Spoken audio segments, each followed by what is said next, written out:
Welcome to Double Fries No Slaw. It is Sunday evening, October 10th, and for the second week in a row, it took a long time to get that win. Over 300 days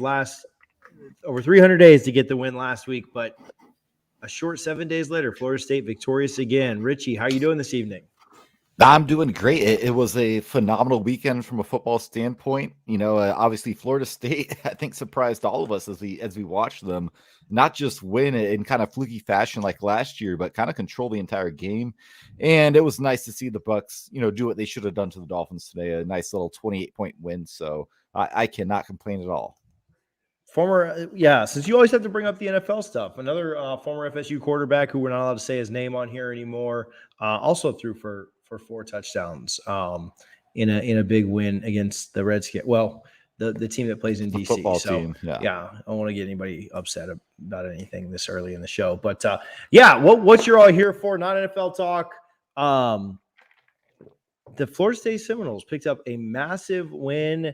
Our preview show on Thursday night was terrible. It was awful to get through. I think Richie said the words, "We're not a good matchup," 56,000 times because we didn't have the words to say how little we were looking forward to this game. I think we all just kind of wanted it to, I think, best case scenario, we were all thinking like, man, if we just keep it close, like if we just can not get embarrassed, if their defense can be kind of porous and we can get through it and it could be a close game, that'd be great. But Florida State not only won, but just absolutely dominated.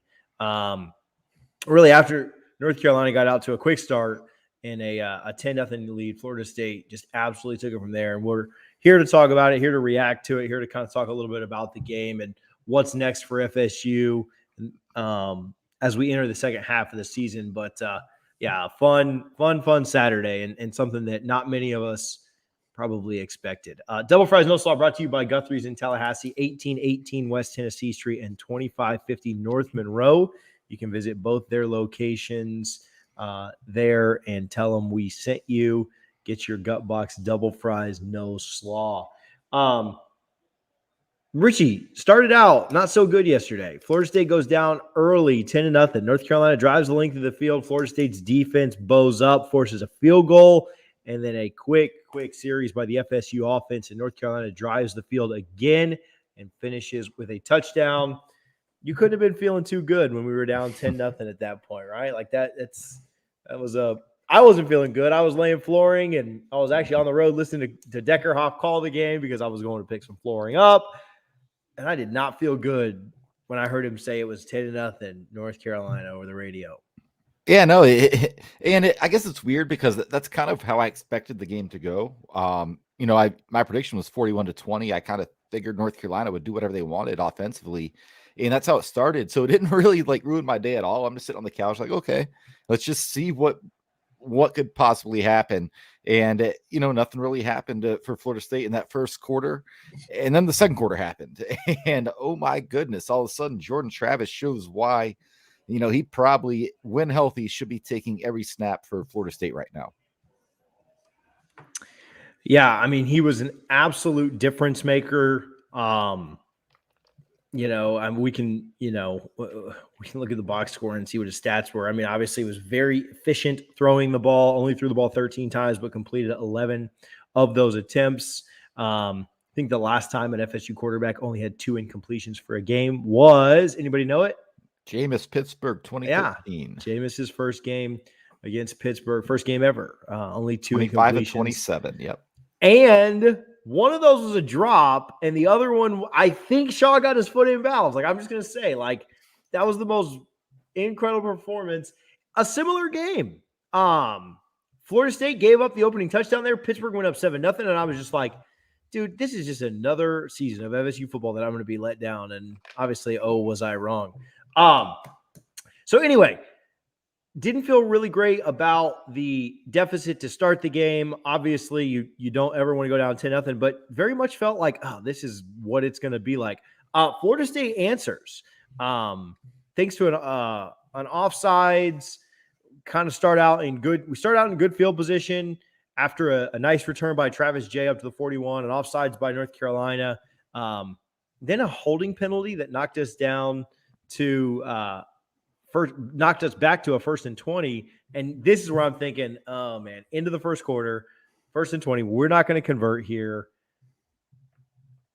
Like, this is just what it is. Like, North Carolina's getting this ball back, go up 17-0, it's over. Quarter ends, Jayshon Corbin runs for 16 yards on a 3rd and 8 to get us inside of, we'll say, field goal range. And then a few plays later, Malik McClain with a 5-yard touchdown pass from Jordan Travis on a rollout to the right that, man, I don't typically like these rollout plays to the right because obviously you're cutting half of the field off. You only really have one option here, and it's to throw that one route. But a beautiful route run by Malik McClain, a great throw by Jordan Travis, an even better catch by McClain to get the ball and get down in bounds. And Florida State cuts the lead to 10-7. Malik McClain, 4-star wide receiver, finally showing up and making a big difference for Florida State. Thoughts on Florida State answering as soon as North Carolina did go up 10-0? Yeah, I like it. Between Malik McClain and Ontario Wilson, they had 3 total catches for 3 touchdowns. So very efficient game for those young guys. But like you mentioned, Travis only threw the ball 13 times. 41 rushing attempts for Florida State, including Travis getting another 100-yard game. And we said that's ideally if Florida State wants to win games, that's what it's going to be, right? They're going to throw the ball less than 20 times, in this case, less than 15, and they're going to run the ball a bunch. And that's exactly what they did. And it worked out. And for the first time since, the first game of the season against Notre Dame, Alex Atkins had the offensive line that he kind of wanted from the start to starting in this game. And, they're not going to be great. They're not going to open massive holes and give you, 5 seconds to throw the ball, but they did their job. And Florida State just, every individual did their job. And we haven't even touched on the defense yet. And Adam Fuller gets a ton of flack. And honestly, a lot of it's been well-deserved, but I think Adam Fuller deserves a little credit this week after, what he did to this North Carolina offense that had been averaging over 50 points a game at home.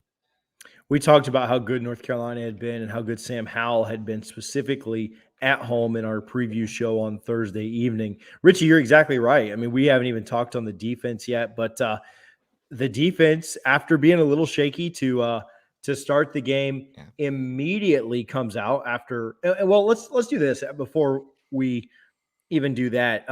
Florida State's offense has done a good job this year of answering when they really needed to do it. They did it against Notre Dame. I thought they did it, obviously, in the second half against Louisville. Obviously did it against Syracuse. Whenever Syracuse would cut into the lead, Florida State, we talked about, had a 2-score lead 3 times against Syracuse. And so, the offense and defense are so complementary, right? Florida State's drives are not typically, this next one we're going to talk about but they're not typically super quick drives. That touchdown drive we just talked about took up 7.5 minutes. And we talked about that on Thursday night. For Florida State to be successful, they needed to get North Carolina off the field, not get beat deep, make North Carolina have to drive on you, which North Carolina's touchdown drive was a 6.5-minute drive. It wasn't like they came out and threw the ball overhead. And then Florida State's touchdown drive was a 7.5-minute drive. And so by letting that defense rest and letting that, letting some of the clock burn, wearing their defense down, the strategy and the way that Florida State played was fantastic. Obviously, you brought up the defense, and the defense was great through the rest of the half. Obviously, gave up the 10 points early, immediately comes out and forces a 3-and-out, 1-yard run by Chandler, a couple incompletions by Howell, and they've got to punt the ball back. From there, we did have a quick drive, and so we had to put the defense right back out there. And you kind of saw that North Carolina was able to drive the ball a little bit after that. But you're never going to complain when your quarterback rips off a 53-yard run for a touchdown to give FSU a lead. And I think at this point, Jordan Travis is one of the fastest people on the field always, and he is just an incredible athlete. And so seeing him take off and keep the ball on a 53-yard scamper off to the left, man, once he broke into that open field, I was like, man, we're about to say, at that point, I didn't think, we're going to win this game. But it was like, man, we're going to hang around, right? Like, we're going to be in this game with North Carolina, and we're going to at least compete, right? And so Travis runs for 53 yards for the touchdown. Those go up 14-10. How many IPAs deep were you at this point, Richie? Not that many actually, because I'd wanted to be up late to watch the Fury water fight that night. So I knew I had to be up to at least midnight. So I took it easy during the day. And I'm glad I did. It was nice just to, sit on the couch, like not, be trying to not fall asleep and just enjoy a good game because Bro, it's this 5 p.m. You would be falling asleep at 5 p.m.? well, no, if I my normal football Saturday, if I start 'cause you'd be drinking up at late, like 11 yeah. a.m. or so, watching game day, and then the game's over at 7, but by then you're 8 hours in. But I took it easy, and again, I'm glad I did because it was so refreshing to see this from Florida State because that, like we both said, there was no way you could have expected that as a Florida State fan. You barely hung on to beat Syracuse, who's probably the worst team in the ACC, and North Carolina. TJ, we talked about it heading in. They were a top 10 team in the SP Plus overall. Like even though their record wasn't great, their numbers for tempo and pace and opponent strength of schedule, all those adjustments, they were still really good. And Florida State kind of had their way with it. And maybe it was just Mac Brown, paying homage to Bobby Bowden up there, saying, "Hey, I'm not going to beat you guys this year." But it was, and it really has me thinking. Heading into this game, I thought UMass would probably be the only win Florida State has left, 2-10. There might be a 4-win season in here somewhere, and I'm not getting excited about that, even though it sounds like it. But there's definitely a lot of games I'm re-looking at the schedule now and saying, yeah, there's a chance something could happen there. Well, yeah, and we'll talk kind of what. Yeah, let's save that, but we'll talk a little bit about what the rest of the way looks like. But what I'll say before we kind of get into that is I thought North Carolina was the worst matchup left on the schedule, right? I thought they were a worse matchup than Florida. And maybe Clemson was a worse matchup just because Clemson does have much more talent. So but like those were the three, right? Like those were the three that I said we have no chance against, right? We have no chance against North Carolina, no chance against Clemson, no chance against Florida. Everybody else, I mean, I think that we'd have a puncher's chance. Well, now you beat North Carolina, and I'm not predicting a win against Florida. I'm not predicting a win against Clemson.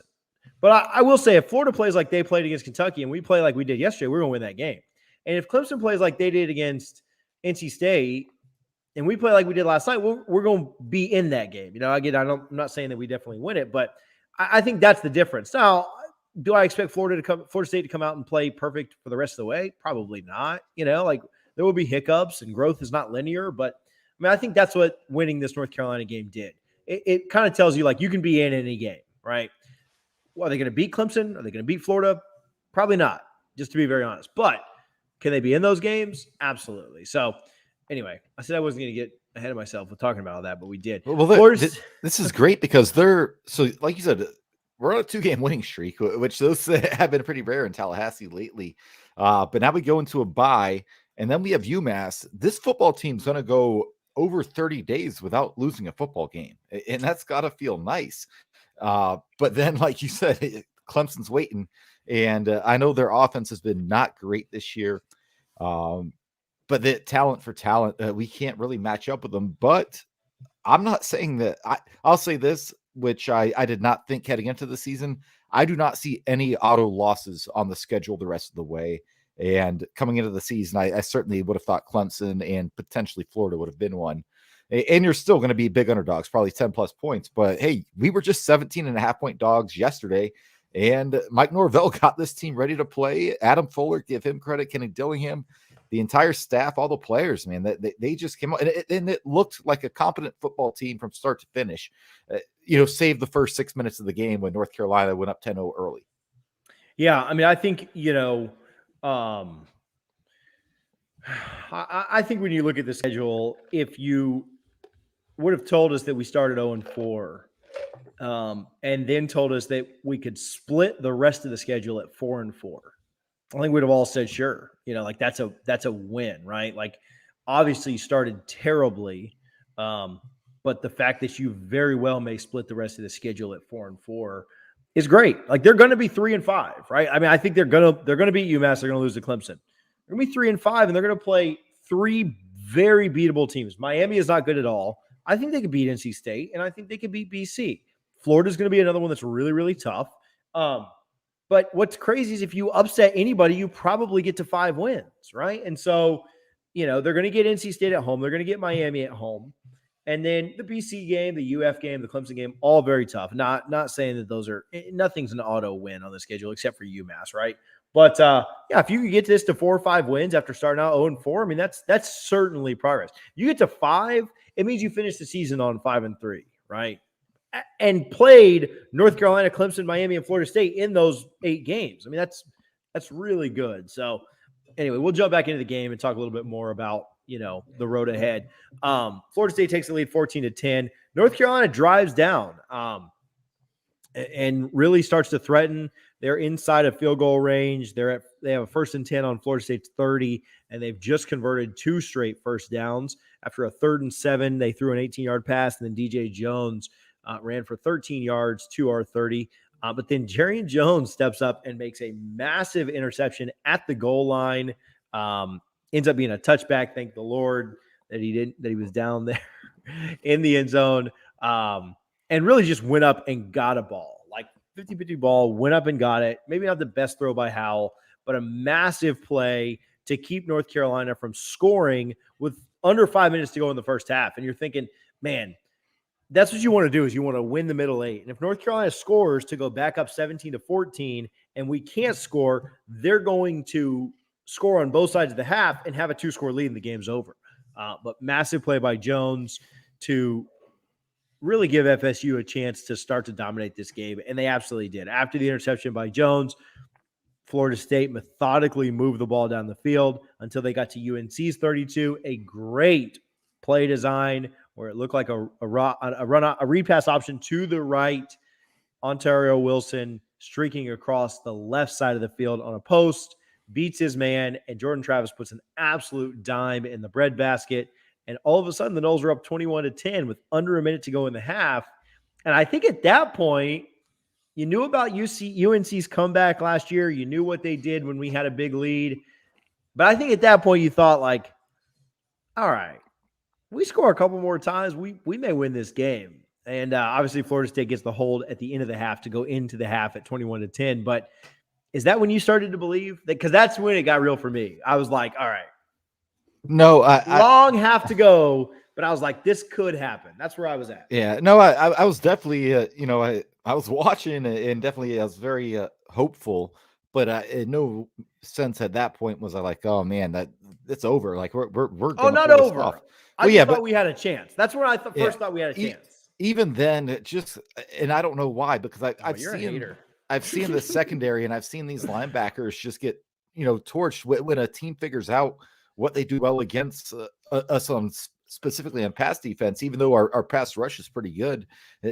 Quarterbacks, not nowhere near as talented as Sam Howell, have had phenomenal quarters and halves against this Florida State defense. So I was just nervous that was going to happen. And, we come out in the second half and we get a 3 and out and North Carolina scores right away. That was like, oh boy, here we go. And you talk about response and once we get ahead a little bit more, we'll talk about that. But man, that was just, it was not until it wasn't late. I'll say probably midway through the third quarter, or definitely entering the fourth quarter. I'm looking over, telling my wife, like, I think we're going to win this game. And I did not see that happening at all heading into today. Yeah. I'm exactly the same. Florida State comes out in the second half, does get 9 yards, but cannot get the first down. Travis stopped on a 3rd and 2 after a rush of 1, and we've got a punt. And they came out pretty quickly and scored to make it 21-17. And I think at that point, you're like, this is where it's trouble, right? Because going to the half at 21-10, getting the ball, you're like, man, if we come out and score again, like this is over if we get to 28-10.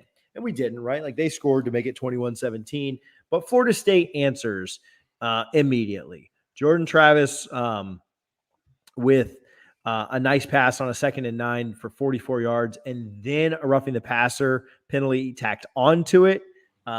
Made things really, really easy for Florida State. And in under 2 minutes, we talked about Florida State's offense responding when they needed to, and this team playing complementary football. Florida State's offense responded immediately. And in under 2 minutes, again, thanks to the roughing the passer penalty, Florida State had a 1st and goal at the 1. Travis pushes it in, and it's 28-17. And then again, Florida State's defense responds immediately. North Carolina did pick up 1 first down, but then they forced a 3 and out after that. On a 4th and 7, North Carolina had to punt the ball, and Florida State had, at that point, a 5-minute drive, went 83 yards, capped off with, again, Ontario Wilson's second catch and second touchdown of the game to put FSU up 35-17. An 18-point game with 16 minutes to go. I felt good at this point. I didn't think it was over, but I did tweet from the pod account that if up 18 with a quarter to go, if we either scored 1 more touchdown or got 2 stops, the game would be over. And Florida State did end up getting a couple of stops to end up winning it. But at that point, when it was 35-17, it goes from, hey, man, we might win this game to like, hey, we're blowing these guys out. Like, we've doubled them up at this point. I don't know. I sincerely doubt that their preview shows sounded like ours, but their preview shows should have been the ones saying that it wasn't a good matchup, not ours. Because through 3 quarters of this game, Florida State just absolutely dominated them. After that 10-point lead that they got out to, Florida State went on a 35-7 run. Yeah, and like you said, it's just one of those things where you're watching the game, and I did feel very good after we went up to 18 to go 35-17. I felt great simply because the defense, they hadn't been playing, out of this world, but they've been consistent pretty much the entire game outside, again, those first 10 points they gave up early. But it wasn't like North Carolina was just shooting themselves in the foot, right? That Florida State was actually, bringing it to the Tar Heels. It wasn't just, we remember the last drive last year when North Carolina probably should have won the game, and the receivers dropped like 3 passes in a row that were right on the money. That wasn't the case this week. It was just Florida State said, hey, we're here. We're going to show up and bring it to you guys. And it starts up front. Jermaine Johnson, a phenomenal game again. And Jarian Jones, he mentioned that he had that big interception and he got to break the rock after the game.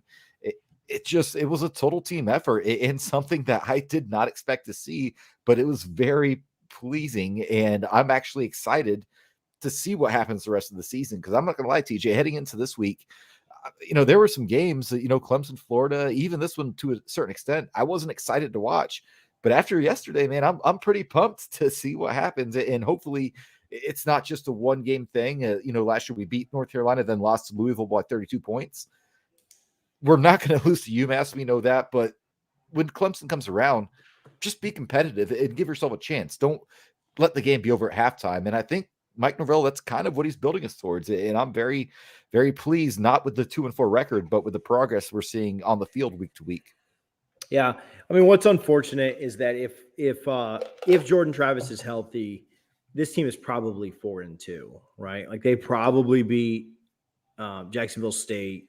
If they just make a tackle, they beat Jacksonville State. But they probably beat Jacksonville State, and they very likely beat Louisville too. And so, frustrating. But at the end of the day, I mean, that's football, right? You injuries happen. But we've won games against backup quarterbacks, right? And so, not this year, but we've won games in the past against backup quarterbacks. And, you're always going to have a smag to throw in there and get you a big win against a rival, right? And so, I think that when you look at the overall progress, I talked about this, with Allie on the pod that we do. Is there that big of a difference between 5-7 and 3-8? I mean, like, outside of like the Twitter trolls and anything else, like if you feel like the team improved, do those 2 wins, you know what I'm saying? Like, at the end of the day, we want to compete for championships. And if you're not winning 9 or 10 or at least 6 to get to a bowl, like, I don't know. I'm not going to pound my chest over a 5-win season when we expected 3, right? Like, I don't care that much, right? Now, of course, the point of playing is to win, but I mean, I don't think it's that big of a deal. I think that if you see progress, yeah, it sucks the way the season started, but I mean, you could tell a big difference in the team today versus, the team that was playing against Jacksonville State, the team that played against Wake Forest and things like that. And you could argue you're a bad snap against Notre Dame to Mackenzie Milton potentially leading the team down the field for a game-winning touchdown in regulation. Bad snap on third down that killed that drive. And whether it was Milton or Travis, that second half, Florida State was moving the ball. Wake Forest, they are so good, so well coached in doing what they do. I don't think we would have beat them regardless whether it was Travis or Milton. But yeah, that Louisville game, take out that first half. I mean, again, the defense, we talked about it. And I think that's what's so maddening about this defense is we've seen them play well, not just, in one series, but in long stretches. That whole second half against Louisville, that whole, first quarter or so against Syracuse, this defense is showing they can be really good under Adam Fuller. And, but then you have the first half against Louisville and things like that. So I think the rest of this year is just an evaluation process. In that Jacksonville State loss just sucks because you mentioned that there's a chance we get to 5 wins. Well, Jacksonville State would have been 6. It means we go bowling. And because, a bad week of preparation, a missed tackle, we may not have that now. Yeah, no, it would be, it sucks. I will say this, bold prediction. They upset Clemson, we're going bowling.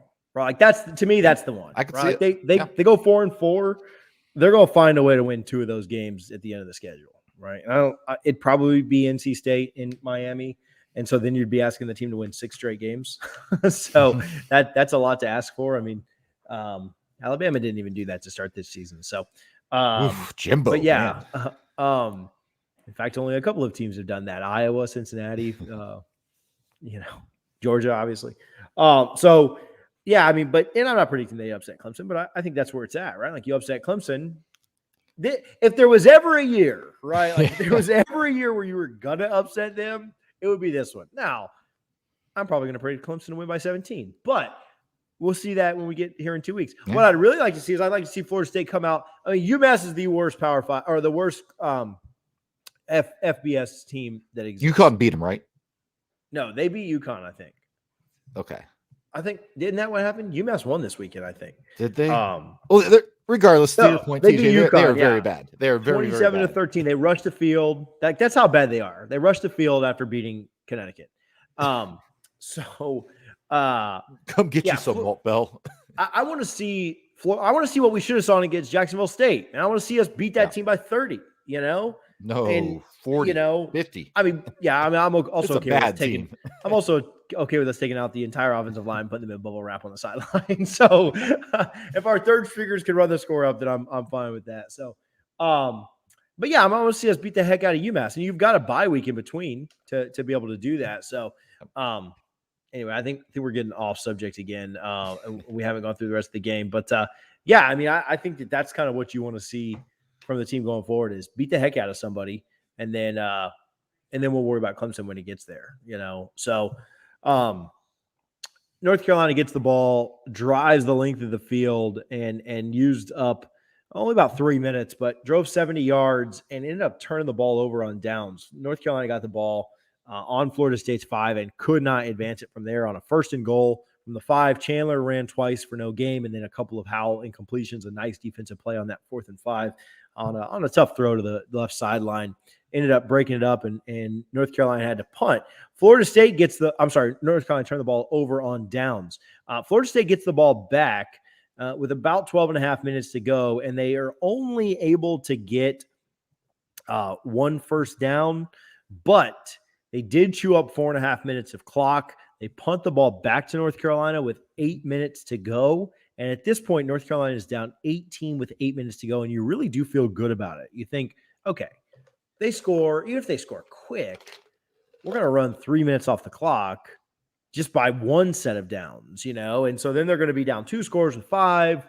It's possible, but they've got to play almost perfectly. Well, North Carolina does us a favor and absolutely wastes a crap ton of time to get their touchdown. They do go down and score and hit the 2-point conversion, but they waste about 5.5 minutes in doing so. Florida State gets the ball back with under 3 to go. And they're able to just run the clock out to end up getting out of the game. But after a missed onside or a failed onside kick, Florida State's able to just kind of chew up the clock and get it done. But man, What a game. What a game. I don't know what I saw somebody tweet. I saw Andrea Adelson, friend of the show, tweet. I don't know what kind of voodoo the Seminoles have over Mac Brown, but you know, what a win for back-to-back years. The seasons have not gone like we wanted to last 4 or 5 years, but just when you're ready to quit them, they ring you back in. We were a combined like 30.5 point underdogs, North Carolina, the past 2 years, and won both games straight up. That's just wild to me. But like I said, the most encouraging thing about yesterday, again, any win, we're going to be happy at this point. We love these wins. We'll take them. But it didn't feel fluky. It felt like Florida State yesterday in those 4 hours was the better football team. In North Carolina is not bad. They're definitely not, what people thought they were coming into the season, talking about top 10. They've been fraudulent in that sense for a while, but they're not a bad football team. And for Florida State to just clearly for those 4 hours be the better team was encouraging. And I don't know if you saw the video. Jarvis Brownlee, it was on Instagram Live with Travis Hunter yesterday from the locker room. And they're all just celebrating the locker room, and Travis Hunter, he's telling them, he's joking around like, hey, he's like, tighten up, guys. Then you hear Brownlee, he's like, oh, wait, hold on, Norvell's talking. And then it was pretty cool. Norvell, he's like, all right, guys, this is a bye week and we're going to work, but your ass ain't going to work until Tuesday. And the whole locker room went nuts. They just like celebrating, and Travis Hunter was watching it all live. So that should hopefully let people calm down a little bit from his visit to Athens last week. But just again, from start to finish, and to see Brownlee and see the locker room video, if you haven't seen it, definitely go look at that. It will get your juices flowing. Yeah, no, definitely. It was good to see. I didn't see Travis Hunter jumping on and celebrating with any UGA players. So Harlan can rest easy tonight and not ask me to text these insiders and find out what's going on. I mean, I think there was some concern there. And so you'd like to see, at the end of the day, Florida State's going to win 3 games in a row. And that feels good, It feels good to win like that. Good question here. Linda asked this question. I want to get your take too. Do you think the bye week is coming at a bad time? We're kind of on a roll right now. I don't know. I can see both sides of that. I'm going to say no, just because I would worry about, you had such an emotional game against Notre Dame, and then you came out and kind of screwed the pooch, right? And had a big letdown against an inferior opponent. I wouldn't expect that twice to happen, but I think it's good to get off and regroup and get more healthy. And then I do think you can use the UMass game as a I think you want to take care of business and do what you need to do to get the win. But I think you can use the UMass game to kind of prep a little bit for that Clemson game and kind of use that as some live bullets, some live action. So I think the bye week, after a couple of wins, you don't want the letdown. I mean, would I rather have the bye week leading into Clemson to maybe prepare for them a little bit more? Sure. But I think it's coming at a fine time. You were going to beat UMass one way or the other, and Clemson was going to be the toughest game on the schedule one way or the other. So I don't know. I don't think that moving it around too much would have mattered. I like having the week off between UMass because I think it's important for this team to get to 3-4. And not that I have a lot of doubts about that. I mean, I think we could play UMass on Thursday night, and I'd feel good about us getting to 3-4. But I don't know. What do you think about the bye week coming up this week? Yeah, I'm actually perfectly fine with the timing of the bye week. It's, this team, like you mentioned, that they need to get healthy. They're really banged up. You know what? We have offensive linemen that are not healthy at all, starting over healthy offensive linemen just because of, that's still the better option. Mm-hmm. But yeah, get this team healthy, get the bye week. Like you said, UMass is essentially a bye week. It's what the coaching staff probably thought Jacksonville State should have been. I don't see any way we lose to UMass or that game is even close. So we just want to use this week, get healthy.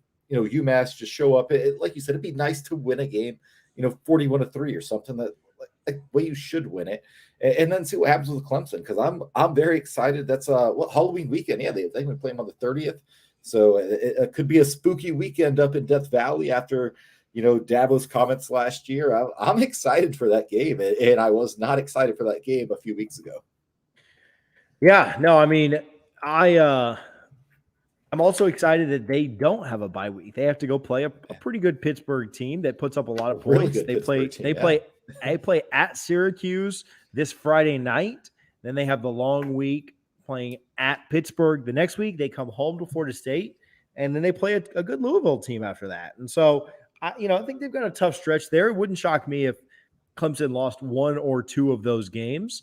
And so let's be one of those teams that beats them. Yeah. I mean, I'm not predicting it, but I think it'll be fun. It'll be fun to at least have some hope going into it, right? Exactly. Which we didn't have coming into the season. And especially after starting 0-4, here we are talking about possibly beating Clemson. This is like the 2007 college football season. Anything's up for grabs. What I will say is I think Mac Brown hit on the head. He said Florida State played a near perfect game this weekend, and we did. I mean, I think that I don't think that he was probably expecting that. I don't think that most of the college football world was expecting that. I don't know if Florida State was expecting that or not, but played a near perfect game. In any game, you're going to have mistakes and breakdowns, and they had a couple of passes that were nice, and they had a couple of runs, and there were a couple of times we couldn't get Howell down when we wanted, and there were things on offense that we could have done better. And but we played as perfect as a game as I think is possible. And like you said, we were the better team for the entire 4 hours of play. And I thought the same thing last year. I thought we were the better team last year. I mean, we had to hold on and we got some breaks, but man, I like the way we played. And it's about replicating that. It's about playing as well as you can. Because if Florida State would have played that well in every game, I mean, they'd be undefeated, right? But that's the problem is nobody plays that well every night. Exactly.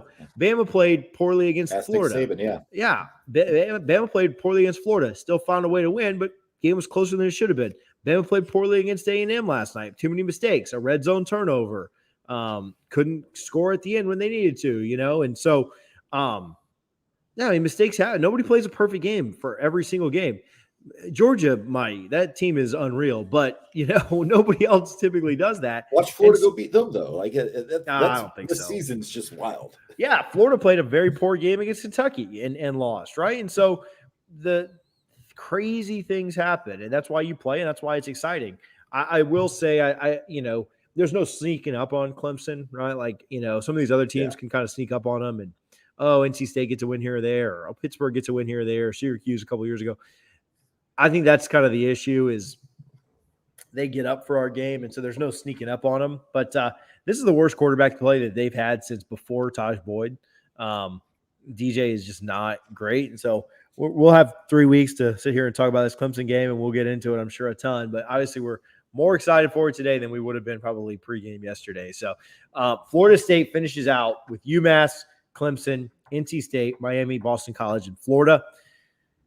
Sitting here at 2-4 right now. We expect to be 3-4 with a win next week. What's your record prediction at this point? Are you going 4 wins? You saying we win one more after that, or what are your thoughts? Yeah, so we're definitely beating UMass, so that puts us at 3. And of those 4, I think all of them are winnable games, but I don't know. I need to see more consistency from this team. It's nice to get 2 wins in a row. I'm sitting probably. I'm giving us guaranteed 3 wins. I'll say we get 4, and I would not be surprised if we got to 5. And if they somehow get to 6, go ahead and give Norvell that extension at this point. Yeah, if they finish the season on a 6-2 run, he absolutely deserves every bit of it. So I have us beating Miami and UMass right now. Those are my 2 wins. Miami is absolutely putrid as well. I like the matchup in a couple of other games. It's hard to predict until I've seen more. So I like us to beat Miami and UMass and get to 5-7. After starting 0-4 to get to 5-7, it means you finish on a 5-3 streak.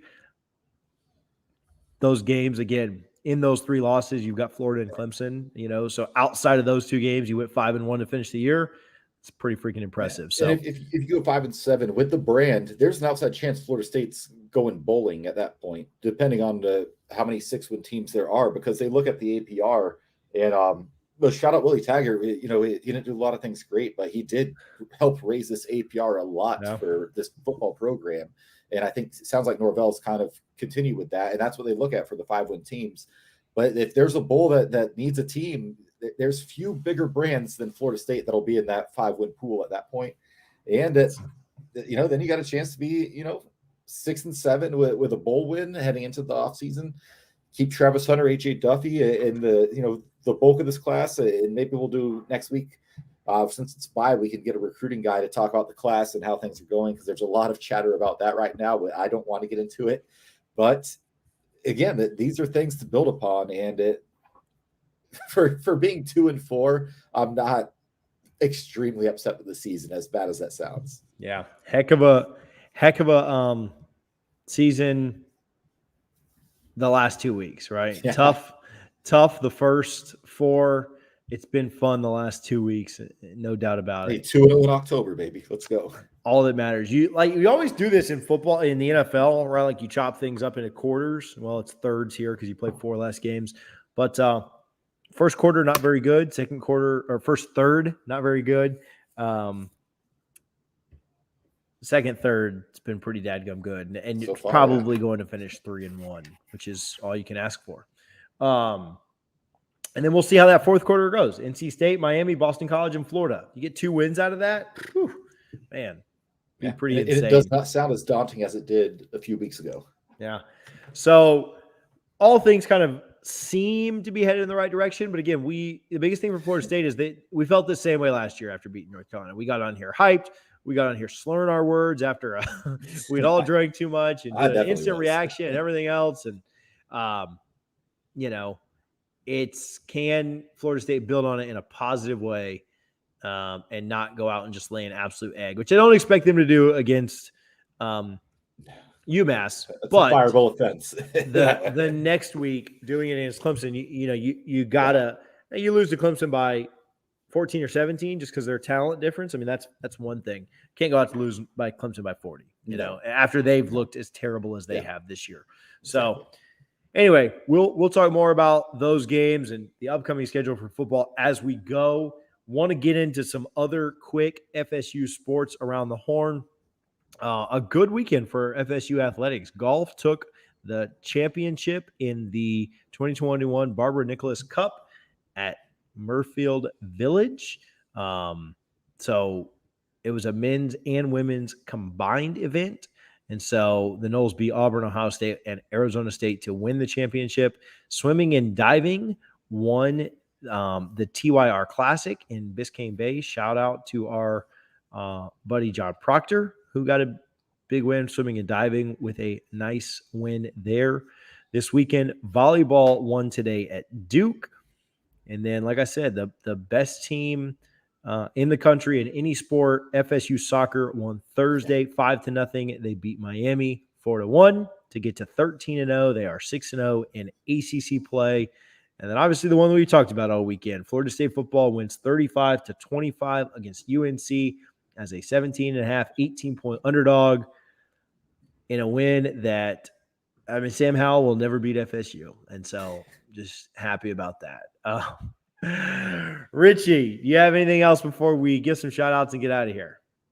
No, like I said, a great weekend, great time for Florida State, and hopefully we just build on this and take the, I'm excited for the Fighting Walt Bells to come to Doak Campbell Stadium in 2 weeks. Yeah, I'm jacked. I'm going to shout out. I did this the other day too. I'm going to do it again tonight. Shout out myself. We finished all of the flooring in my house, and so we're all the way done. I don't have to skip any more pods and stuff. I did like 4 the other night. But Best Buy is coming on Tuesday to mount. I'm just going to tell you guys, I'm mounting 3 TVs outside, like in the pool area. Like there's going to be a big one and then 2 small ones above it so that we can watch all the college football out there. And so I'm so excited for this weekend's college football. We don't even play. I don't care. Like LSU, Florida's on. There's some good games. They got a nice 11 a.m. kick for the Gators. So. Oh, man. Logo is different. I couldn't imagine my team kicking off before 3:30. Like, we haven't played one noon game yet. I mean, UMass will probably be noon because I just said that, but I couldn't imagine that. Like, what is that like to play that early? But there are some good games this weekend. UCF, Cincinnati. Cincinnati is a big favorite. Texas, Oklahoma State. Texas had a big lead on Oklahoma this weekend and blew it. Kentucky, Georgia, which Georgia's a massive favorite, but that is a 1 versus 11 matchup. So there's some fun stuff this weekend. It'll be fun for the NFL the next day too. So anyway, you have any shout outs before we get out of here? No, nothing tonight. No weddings, nothing going on like that. I'm just gonna it's the fall, so I'm glad to hear that. Exactly. But how about you, man? No, just shout out myself. Shout out you guys. Shout out Harlan, Richie, Brian with our edits. Ed Kennedy helps all out with the website, Double Fries No Slaw. Tyler and Vic, our interns, Dustin and Mike, who write Shout for out the Mike website. for picking Florida State to win. The only Mike's the only one on one. the staff to pick us. He even said, okay, I hate to blow his cover here, but he said, I'm only picking, like, I don't believe this. I'm just doing it, you know, and I was, so I don't mean to blow him up, but I'm blowing him up a little bit. So shout out Brian too. Brian's like, I'm going to pick an obnoxious UNC score and hope that turns the tide. And so obviously it did. And, you know, the strategy next week is going to be to pick UMass by winning by even more. So anyway, all right, I'm going to go catch you in this Rays game. Hope we don't blow it. Thank you guys for hanging out. Obviously, go check out the website, doublefriesnoslaw.com. Interact with us on social media. You can follow everywhere, Double Fries No Slaw. It's Double Fries Pod on a lot of the handles. For myself, TJ Pittenger, Richie Barnes, and the entire crew that supports us and helps us out, we will see you guys again.